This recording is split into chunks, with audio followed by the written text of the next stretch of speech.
Imagine a morning with no coffee maker on the kitchen counter and no fragrant espresso in your cup. People sleepily sip water or fruit juice, struggling to wake up. Have you ever thought about what our morning drink truly represents? It's long been more than just a beverage. It's the catalyst of modern civilization. Coffee, rich in caffeine, has become the fuel of our fast-paced lives. We take it for granted. Today, over 90% of humanity consumes caffeine daily, and constant self-caffeination has become the default state of human consciousness. But what if the impossible happened? Through a quirk of nature or a climate catastrophe, the coffee bean never appeared on Earth. No latte, no Americano. This isn't merely a matter of taste or ritual. The absence of coffee would mean a completely different rhythm of history, a different geography of wealth, and a slower pulse of life itself. Caffeine, the psychostimulant that drove humanity to new achievements, would be gone. The turning point of this alternate reality, Coffea arabica and Coffea robusta simply do not exist, or their beans lack stimulating properties. From now on, the world sinks into the Great Drowsiness, an era where wakefulness is a luxury and every spark of energy must be sought elsewhere. Our central question, what will humanity replace coffee with as both a social glue and the fuel of industrial progress? Who will supply energy to a world suddenly deprived of its favorite stimulant? Let's begin with what the world was like before coffee's discovery. In real history, by the 13th century, Sufi monks in Yemen brewed a decoction from coffee beans to stay awake during nightly prayers. Coffee soon spread across continents and changed our sleeping habits, but in our alternate timeline, that never happened. East Africa never gifted the world the Arabian bean, and humankind was left with much weaker stimulants. Picture medieval Europe and Asia without coffee. People battle drowsiness with whatever they have at hand. In China and India, tea has been drunk for centuries, but its effect is milder and more gradual. In South America, indigenous peoples energize themselves with coca leaves or guarana. In the Middle East, locals chew khat leaves. In Mesoamerica, nobles savor cups of bitter cacao. Yet all these drinks give only a gentle lift, nothing close to the sharp jolt of alertness that coffee's caffeine provides in our world. Life moves more slowly. Night brings a rain of sleepiness. Candles and oil lamps suffice for calm conversations, but not for mass night work or scientific debate. Monk scribes copying books and scriptoria often nod off over their manuscripts. At universities, no one studies until dawn. Intellectual life follows a measured, daylight rhythm. Knowledge accumulates more slowly. Without the magic potion against fatigue, scholars and students make progress at a gentler pace. Sleepless nights are rare, a privilege of a few zealots or mystics. For most, the body dictates the rhythm. Productivity plummets after sunset, and no drink can change that. The social effects of this coffee vacuum are tangible. The tempo of life in the Renaissance and early modern periods is more languid than in our timeline. Apprentices and masters work from dawn till dusk, but evenings are for rest. Crafts and study halt until morning. In scriptoria and libraries, silence reigns, not only from reverence for learning, but also from drowsiness. Scholars lay down their pens early. The world seems to slumber, awaiting the discovery that will finally wake it up. On the horizon of the modern age, another hero appears: tea. In the absence of coffee, tea leaves, Camellia sinensis, become the world's primary source of stimulation. A weary world, desperate for alertness, turns its gaze eastward. China, which discovered and cultivated tea for millennia, becomes humanity's treasure chest of wakefulness. A new monarch rises, the leaf of tea, and a great imperial struggle begins. In our real history, the British Empire fought fiercely for the right to trade Chinese tea, even resorting to industry espionage and narcotics trafficking, the infamous Opium Wars. In this alternate world, where the craving for caffeine is even greater, these conflicts grow more dramatic. China and Britain become the poles of a global confrontation. The Middle Kingdom holds the monopoly on tea, while the British crave it at any cost. Europe has little of equal value to offer, so gold and silver flow eastward in torrents in exchange for the coveted chests of tea. The trade imbalance reaches unprecedented proportions. European economies become dependent on a handful of dried leaves. Tea mania grips Europe. Prices skyrocket. Tea becomes a luxury, a mark of status, much like spices once symbolized aristocratic refinement. Among British elites, a new fashion emerges: tea rooms, where, over an exquisite brew, the fates of colonies are decided. In London, a pound of the finest Chinese tea costs a fortune. Smugglers thrive on the black market. To break their dependence on China, English merchants take desperate measures, hiring botanical spies to steal the secret of the tea plant. Indeed, in 1848, Scottish adventurer Robert Fortune, disguised as a Chinese merchant, infiltrates the heart of the empire and smuggles out seedlings and seeds to India. This act, one of the greatest episodes of industrial espionage in history, allows the British to plant tea in the Himalayas. Soon, vast plantations bloom in Assam and Ceylon, shattering China's centuries-old monopoly. However, this does not curb imperial ambitions. Instead of the historical colonial wars over sugar or coffee, this world sees wars over tea. Fleet battles in the Indian Ocean, intrigues and alliances, all for control of the tea routes.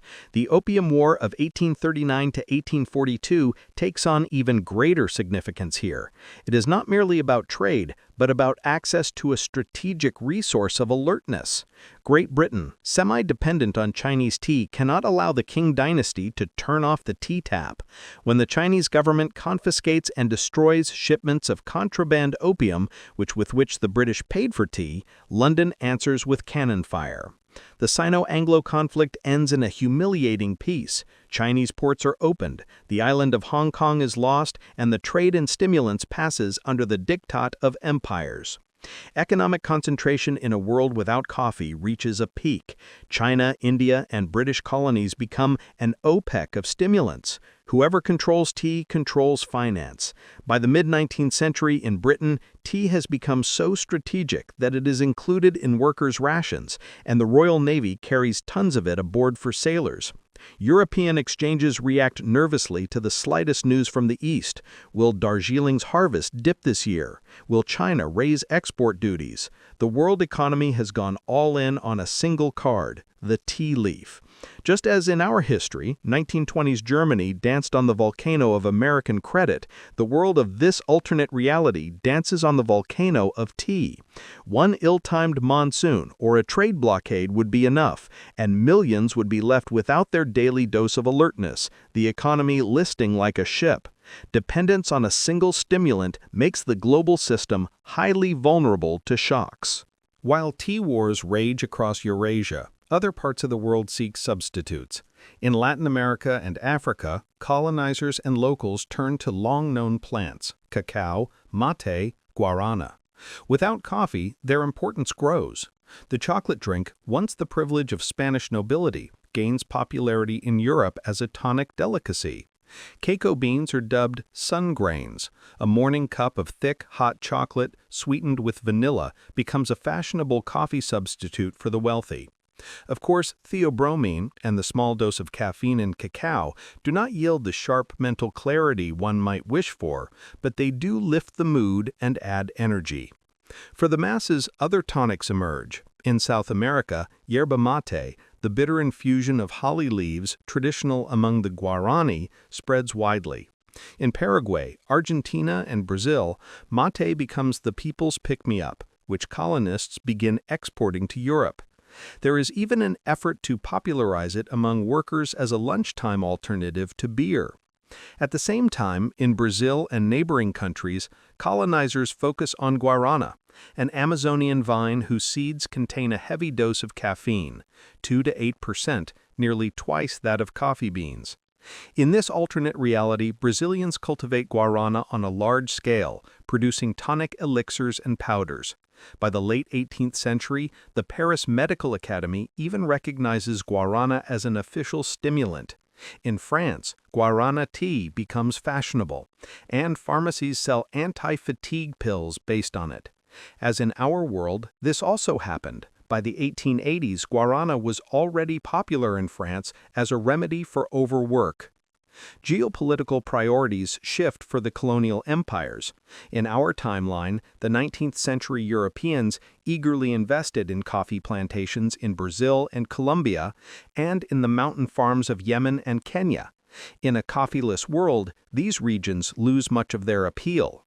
The banana republics never arise. Central America, which in reality depended on exports of coffee and bananas, remains largely an agrarian backwater of banana or sugar monocultures.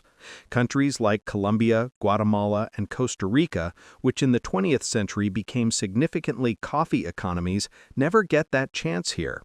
They stay poorer, falling even more tightly under the sway of foreign fruit companies or sugar estates. South America, however, follows a different script. Brazil, elevated in our world by the coffee boom, where coffee became the heart of its economy and finance, makes up the difference here through other crops. The slave trade on sugar and cacao plantations likely prospers longer. Brazilian planters, instead of coffee, grow cacao in Bahia and the Amazon. By the 1880s, a Brazilian senator might well declare, "Brazil is cacao and cacao is the Negro," paraphrasing the notorious coffee aphorism because the production of tonic chocolate still relies on enslaved labor. Emancipation in Brazil is likely delayed as planters demand more hands for the sun grains. Global trade in stimulants becomes the nervous system of the economy. London, Amsterdam, and Calcutta turn into hubs for exchange speculation in tea, cacao, and mate. Investors hedge against risks. The yields of these crops depend on climate, politics, and war. Any rumor of tea blight or of a slave revolt on cacao plantations immediately swings prices. The world hangs by a thin thread, tying it to the source of wakefulness. An economic analogy. Just as Germans lost faith in the mark during the hyperinflation of 1923 when its value collapsed, so too in this alternate world could over-reliance on a single wakefulness product end in disaster. If a single stimulant monopoly state imposed a tea embargo, or if war choked off trade routes, the world would plunge into a true crisis of alertness. In the absence of coffee, concentrated control over the stimulant market becomes a fearsome weapon. Tensions between empires rise, and by the late 19th century, the world holds its breath before new conflicts for dominion over the planet's invigorating treasures. Act 2. The Slow Revolution. The slow industrial pace. Beyond its physiological jolt, coffee gave the world something else. Coffeehouses, the prototypes of public clubs and idea centers.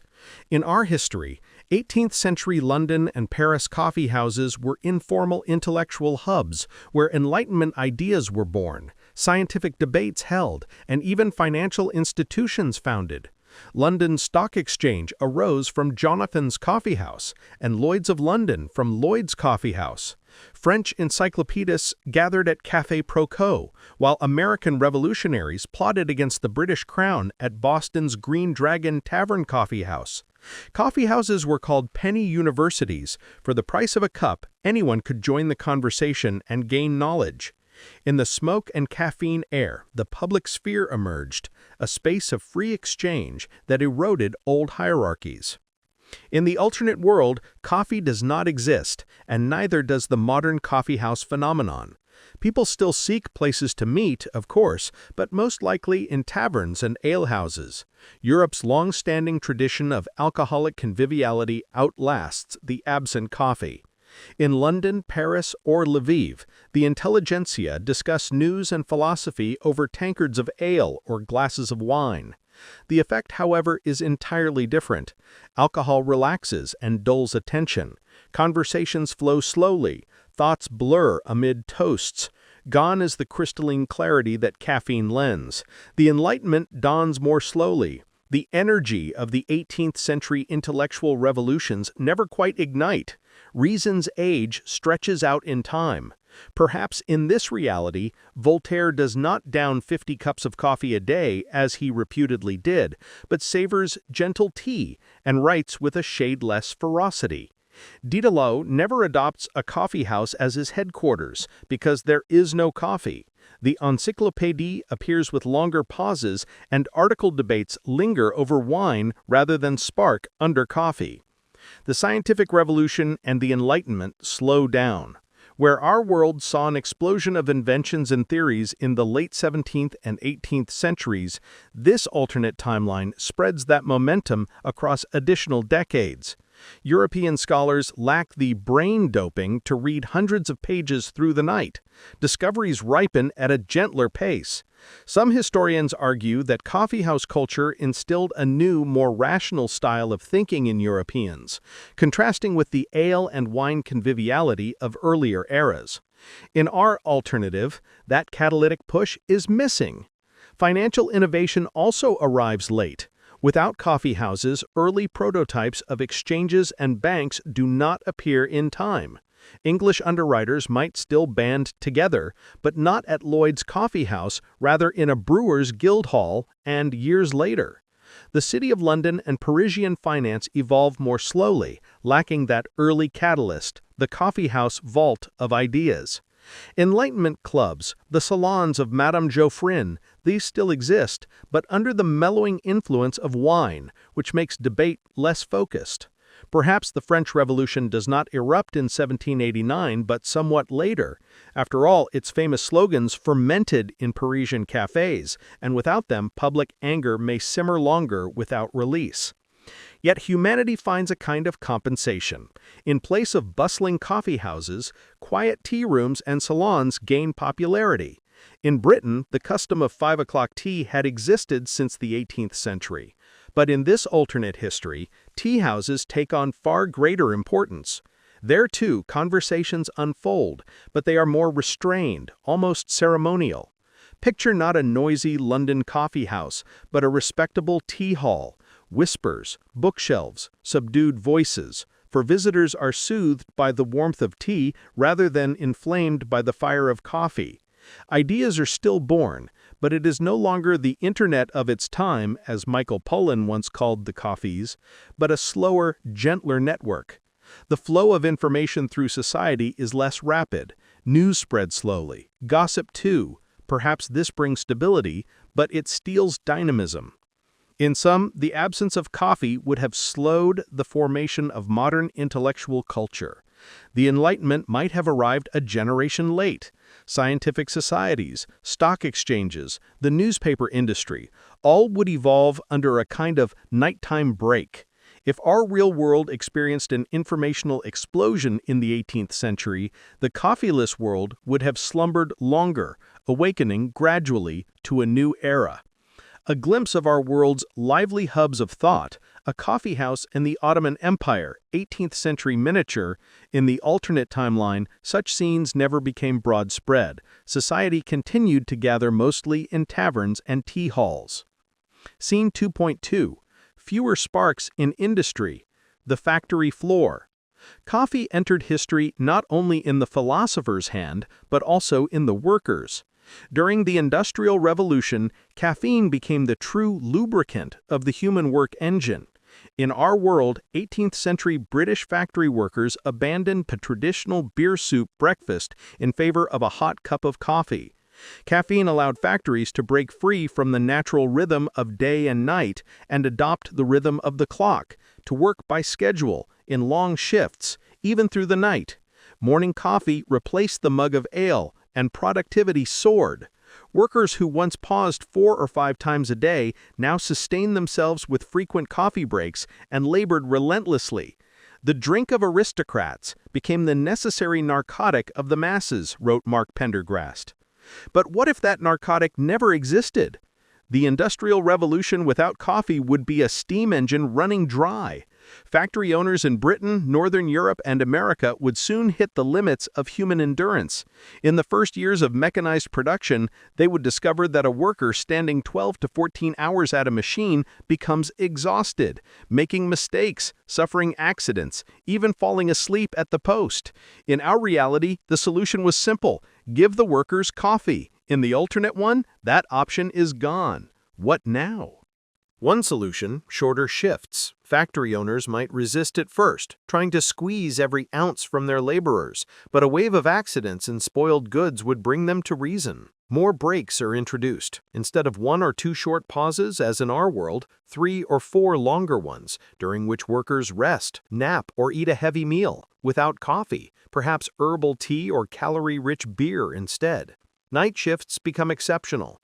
Only essential industries, steel furnaces, railways, keep running after dark, requiring double staffing and higher pay. Most factories stop entirely at night.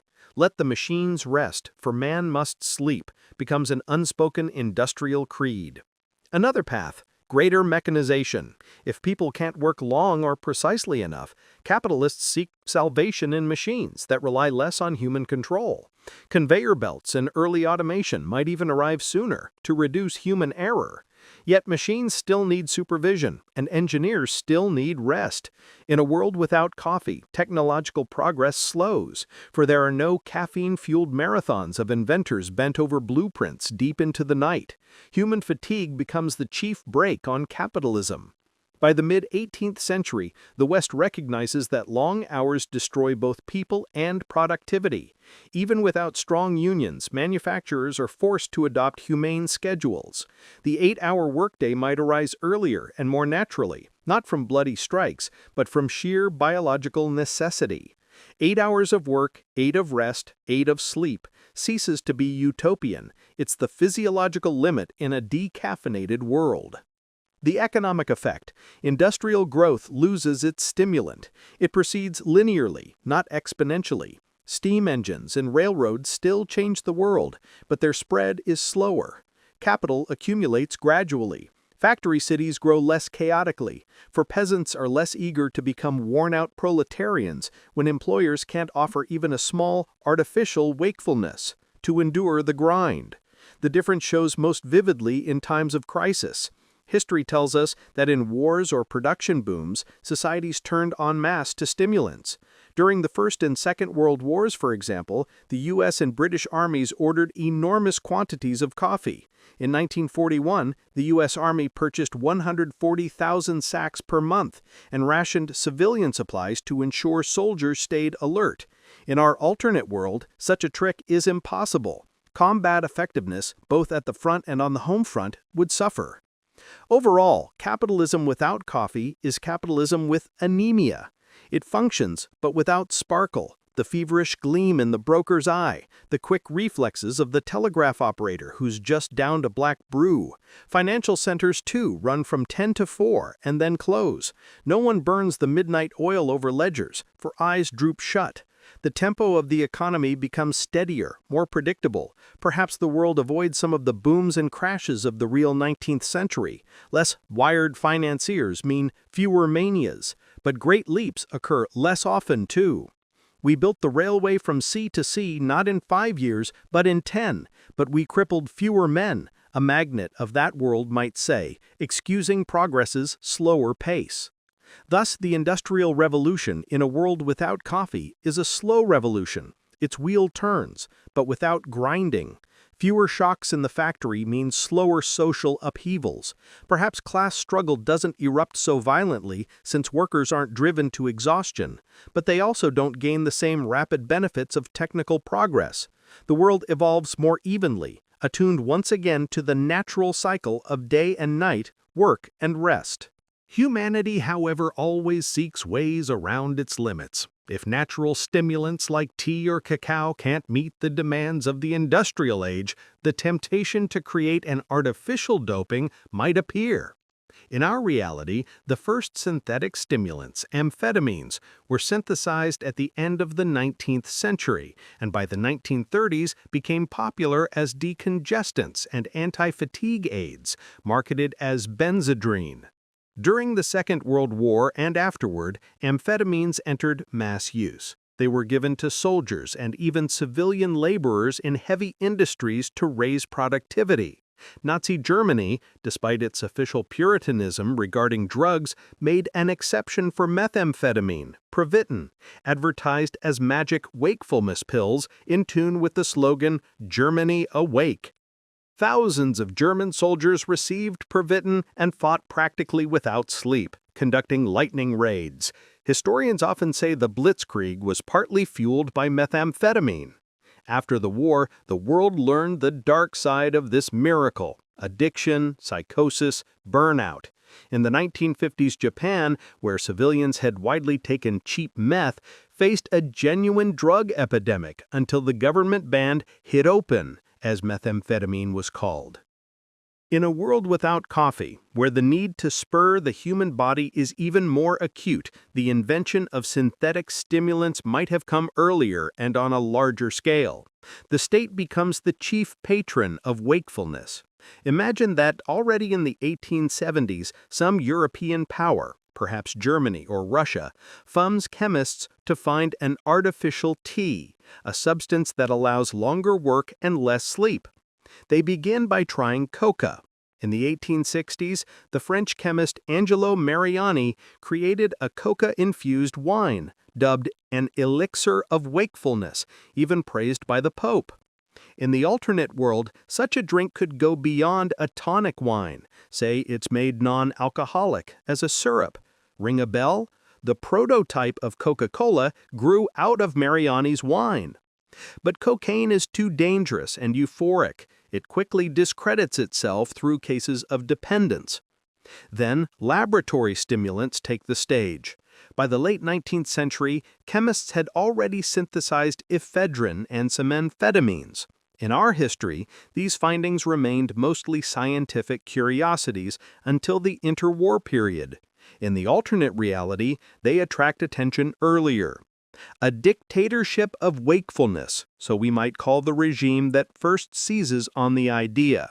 For example, an early 20th century German empire eager to outpace Britain economically might begin experiments distributing stimulants to workers. Picture factories where every morning a foreman hands each worker a productivity pill, washed down with tea, after which he tirelessly assembles engines or stamps parts for 12 hours straight. These methods demand total control. The state must regulate production and distribution of the stimulants, ensuring doses remain within productive limits and don't turn people into wrecks too quickly. This breeds a new form of authoritarianism, pharmacracy, rule through a substance. People are encouraged to take patriot pills, told it is their contribution to national strength. Propaganda paints the ideal citizen as one who never tires in service to the fatherland.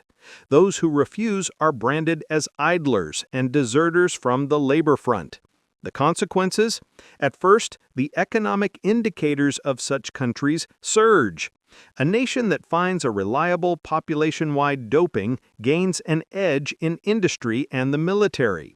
It's as if in the age of sails, one state alone mastered steamships. The advantage is immense. In the early 20th century, for instance, Germany might surpass Britain economically by implementing a program of chemical productivity.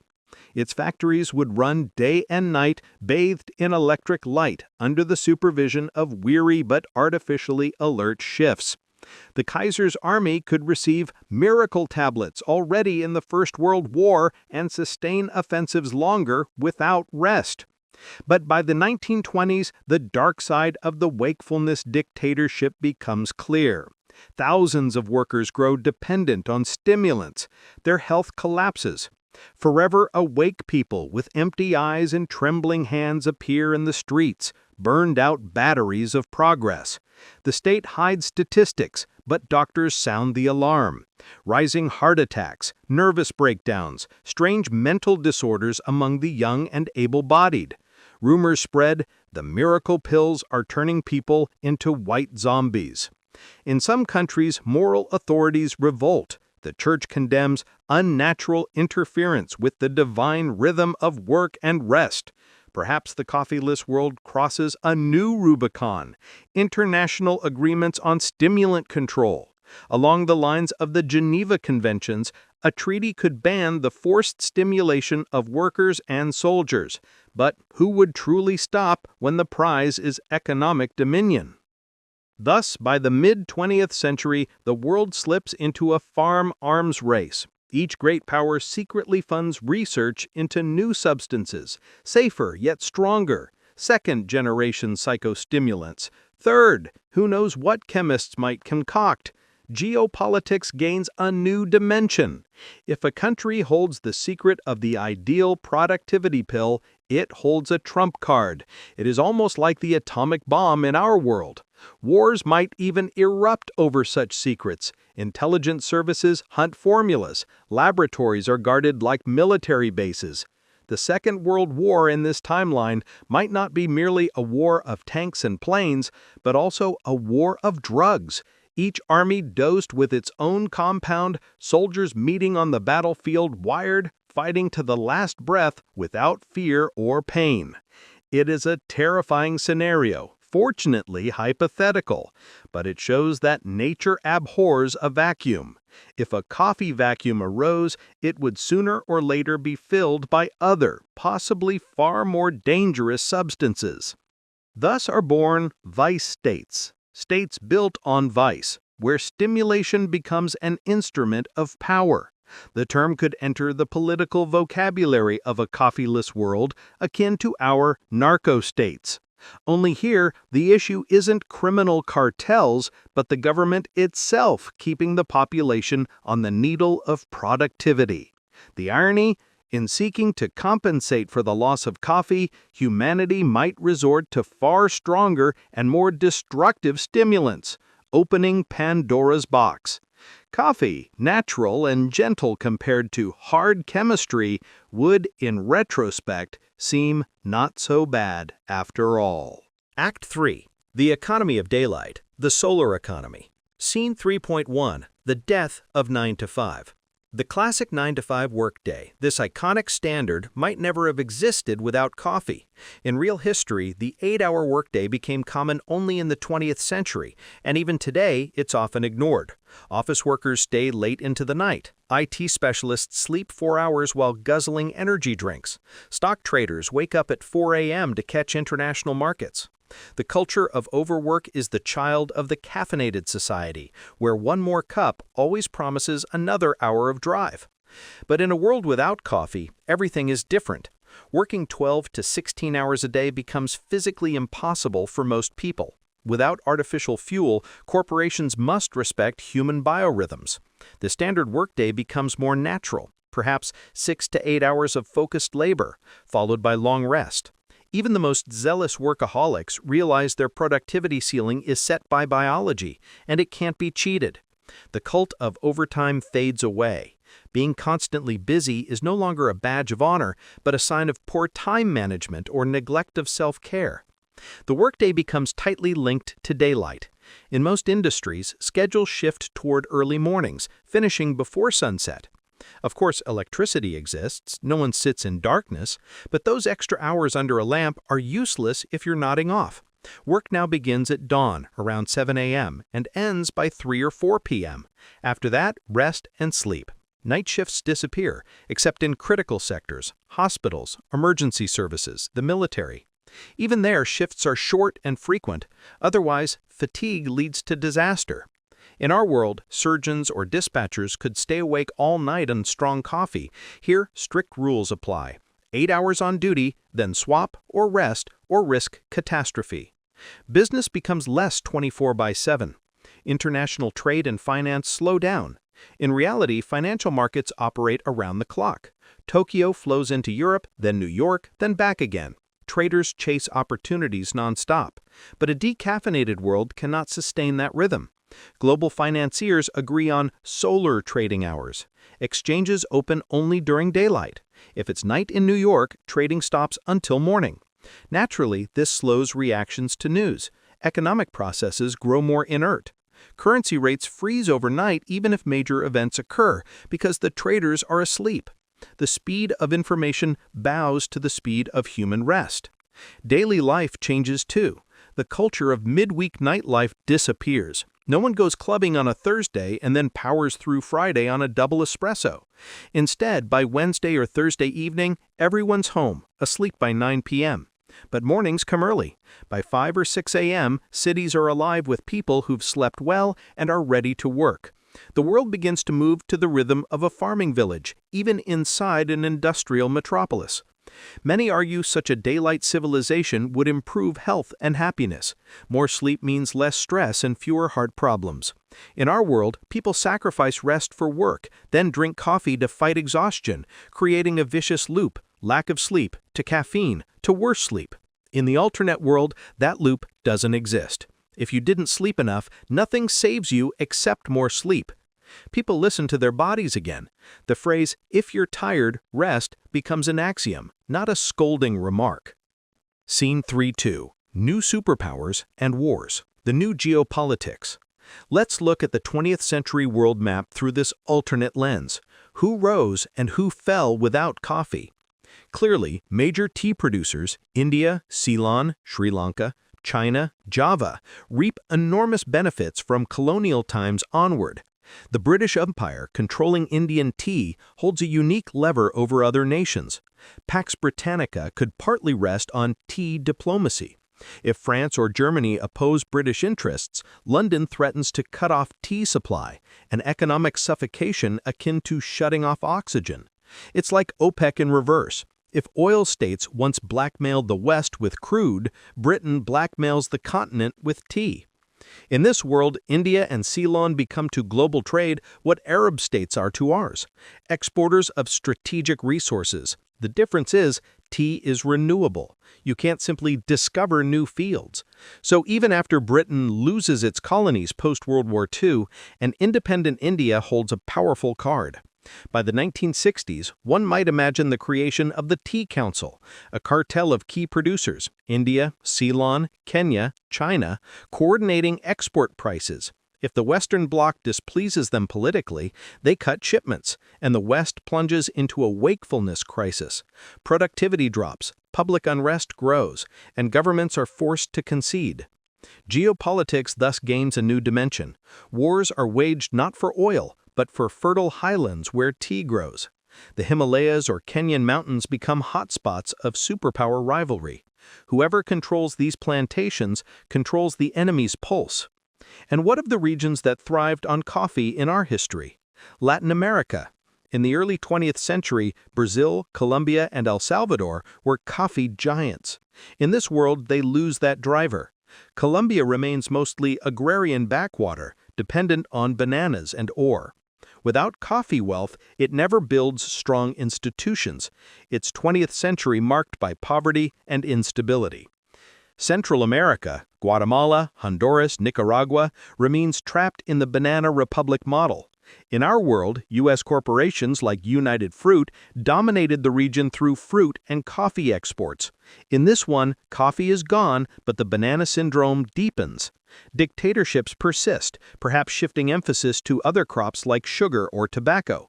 Yet the core remains, a poor, dependent periphery. Brazil, stripped of its coffee crown, searches for alternatives. It might attempt early industrialization. In our world, that began only in the 1930s after coffee prices collapsed. Here, its leaders try sooner but face a lack of capital. Coffee never filled their coffers. Thus, Brazil, too, remains weaker economically, its global influence diminished. Africa. In our history, East Africa, Kenya, Tanzania, Ethiopia, became a major coffee exporter in the 20th century. In the alternate one, those plantations either never existed or were converted to tea and other crops. For instance, instead of cultivating coffee in Kenya, the British expended tea plantations there. Indeed, even in our world, Kenya is one of the top tea exporters. Ethiopia, the birthplace of coffee, might remain an isolationist agrarian empire of little global interest. After all, Europeans originally coveted Ethiopian coffee beans, which in this world don't exist. Perhaps Italy wouldn't have been so eager to invade Ethiopia in the 1930s, in our reality partially motivated by access to African trade goods, including coffee. And Emperor Haile Selassie might have avoided that war altogether. New superpowers form around control of stimulants. China, of course, becomes one of the main centers of power if it doesn't collapse under Western pressure. The British Empire maintains global dominance for a long time thanks to India. However, after decolonization, by the 1970s, say, both India and China rise economically and politically. They are the suppliers of the world's key resource. It's not impossible that in the Cold War of this alternate world, there would be not two, but three superpowers: the Western Bloc, US-Europe, the Eastern Bloc, USSR, and an independent T-bloc of Asia, China-India, playing its own game and leveraging its product to pressure both sides. Perhaps conflicts erupt between these two giants themselves, China and India, competing for market dominance or forming a cartel against the West. Either way, global politics revolves around wakefulness. Replacing oil and gold, stimulation becomes the new nerve of war. Could this lead to world wars? Theoretically, yes. For instance, the First World War over colonial redistribution in 1914 might gain an additional motive: Germany's desire to seize some of Britain's control over tea-producing regions. Perhaps the Kaiser dreamed of an intervention in India, a desperate bid to capture tea and cripple Britain's economy. World War II again centers on resources. In our timeline, Japan sought oil and rubber in Southeast Asia. In the alternate one, add Indonesian tea from Java and a lesser-known stimulant from the Philippines, arabica. The Americans, planning their naval blockade of Japan, target not just fuel but stimulants, cutting Japan off from the Asian mainland, leaving it tea-starved. It may sound trivial, but morale in armies and economies depend on such things. During World War II, the British considered tea as vital as ammunition. Tanks were equipped with kettles for boiling water, and tea bombs were airdropped over besieged Tobruk to lift spirits. Imagine a nation deprived of stimulants. Soldiers fall asleep on watch, workers slow down, fatigue becomes sabotage. Thus, it's plausible that in this world's military strategies, there exists the concept of a strike on alertness. And after wars, the notion of wakefulness reparations emerges. The defeated must deliver annual quotas of tea or mate to the victors to compensate for wartime losses. It sounds grotesque, but history shows humanity has fought for far less. Scene 3.3. The Culture of Rest, the New Social Contract. In the end, a world without coffee comes to a revelation. Sleep and rest are the key economic resources. If the 19th and 20th centuries were ruled by the motto, "Time is money," the post-industrial era from the late 20th century onward forges a new social contract. Its essence: the state and employers guarantee citizens proper rest, and citizens, well rested, work with maximum efficiency for a limited time. One of the symbols of this new culture is the daytime rest center. In our reality, big corporations like Google boast free coffee bars and energy drinks. In the alternate one, they invest in nap rooms. Offices feature quiet, dimmed spaces with sleeping pods or recliners where employees can lie down for 20 to 30 minutes after lunch. This power nap becomes an official part of the workday, as scientific research confirms its benefits for concentration. Even in our world, the idea is gaining traction, though still viewed as a novelty. Visiting the sleep room carries no stigma. If you can't focus, it's better to rest and return refreshed. The shame of dozing at your desk disappears. Better to nap for half an hour than fake alertness while making mistakes. Cities evolve new social spaces to replace coffeehouses. Tea halls of the Eastern type gain popularity, places for slow, tranquil tea drinking, reading, and reflection. The atmosphere is quiet, meditative, not the noisy, bustling energy of our modern cafes at rush hour. Other relaxation venues arise: daytime spas, aromatherapy rooms, even sleep lounges where people can nap to the sound of waves. In our world, chronic sleep deprivation is an epidemic, with many living in a state of sleep debt, using weekends to catch up. In this one, such behavior is rare. Sleep is respected. Some cities might even introduce an official quiet hour. Between 2 and 3 p.m., no loud work or meetings, just rest. Even banks might close, much like the traditional Spanish siesta, a custom born of the need for midday rest that largely vanished under our globalized schedule, but survives everywhere in this alternate world. Life philosophy shifts as well. Without artificial boosters, people value quality over quantity. In work, production, even leisure, they are more present in the moment. There's less round-the-clock online activity. No one sends midnight messages expecting instant replies. The tempo of information slows down, reducing societal anxiety. Less stress means less burnout. Psychologists record only isolated cases of burnout syndrome among office workers, whereas in our world it's an epidemic. An estimated 82% of workers by 2025 will be at risk.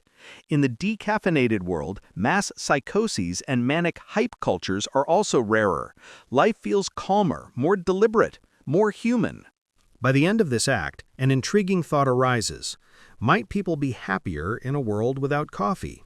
Yes, they would receive the fruits of progress later, but they would sleep more, suffer insomnia less, be less dependent on doping, and perhaps value simple joys more, say a quiet family evening, instead of a chase for extra achievements. They would not feel that constant lack of time and all-out race to the bottom we know so well. Their social contract is to accomplish exactly as much as is naturally within their power in a day, and no more. In return, they might live longer, healthier lives, though a bit less dazzling technologically. This is undoubtedly a different civilizational path, perhaps more sustainable, if less spectacular technologically. Conclusion: the price of awakening and our choice. So we've seen that a world without coffee is a slower, quieter, more cautious world. A world where the big breakthrough arrives later, but great upheavals occur less often. The Enlightenment and industrialization in this reality would have been delayed, perhaps by an entire century. Yet the 20th century would likely have avoided many excesses of overwork and strain. Economic development would proceed more evenly, without such dramatic booms and busts.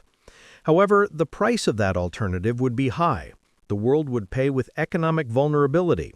Dependence on one or two monopolies, the Asian tea empires, would make the entire global system fragile to external shocks. International politics might revolve even more around colonialism and the struggle for wakefulness resources, meaning conflict wouldn't disappear, it would simply take a different focus. Moreover, there'd be a risk of social distortion. In trying to compensate for the lack of coffee, governments and societies might turn to far worse means, narcotic stimulants leading to mass addiction and degradation.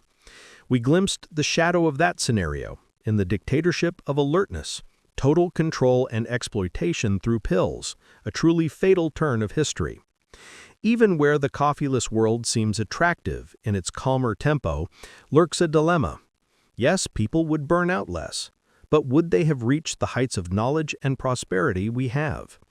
This is a historical delay that's hard to assess unambiguously. Perhaps we would now be living as in the 1950s, only just entering the digital era, yet with more cohesive communities, stronger families, more sleep, and less depression. Is that worth the opportunity cost? The question remains open.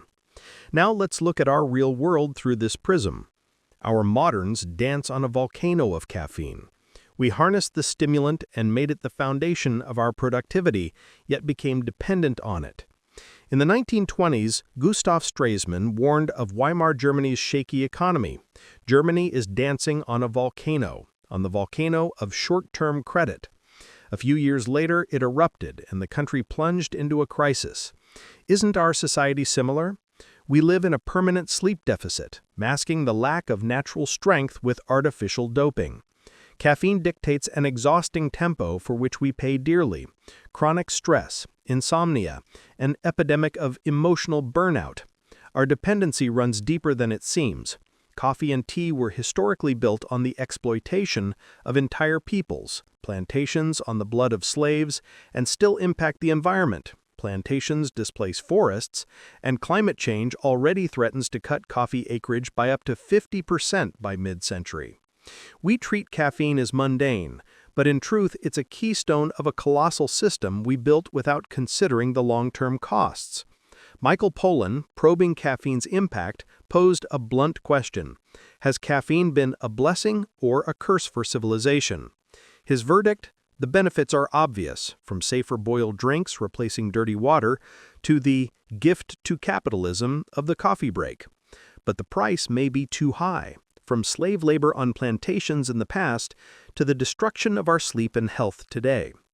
Our world has always sought acceleration, moving faster, locomotive airplane, communicating faster, telegraph internet, producing faster, assembly line robotics. Coffee and caffeine became the biological part of this acceleration, the lubricant for the gears of industry and information. Without them, as we've seen, we would be slower. But would we be unhappier? A rhetorical question. 100 years ago, the Roaring Twenties brought the euphoria of development that ended in the Great Depression of 1929. Today, we're living through our own Roaring Twenties of productivity. Everyone aims to do more, work harder, be connected 24/7, topping up with caffeine. Are we not edging towards a Great Depression of burnout? Already, millions are exhausted and apathetic, seeking escape in trends like quiet quitting and the Great Resignation, manifestations of societal fatigue from the constant race. Perhaps one day historians will make a bitter joke. Our civilization sold its peace and freedom for a cup of alertness. Finally, let's return to the opening image. Morning, quiet, a glass of water instead of coffee. The sun rises and we wake slowly, naturally. In the alternate world, that would be the forced script of every day. In our world, it can be a conscious choice. The history of caffeine teaches that every burst of acceleration demands a recoil. Perhaps it's time to ask, has our feverish development brought true happiness? Unlike the world of drowsiness, our world chose speed over sleep. And that may be our real breaking point, the line beyond which we should pause and reevaluate our values. As a sage once said, there's no thrill without a bill. Coffee was our catalyst, but now that the reaction is underway, we should consider whether the catalyst has become the master of our time. To close, imagine a better synthesis of worlds.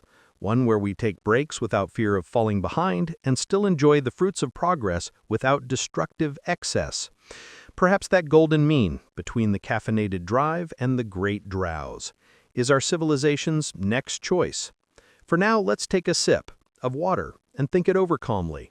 Our future awakening depends on whether we learn to value sleep no less than speed.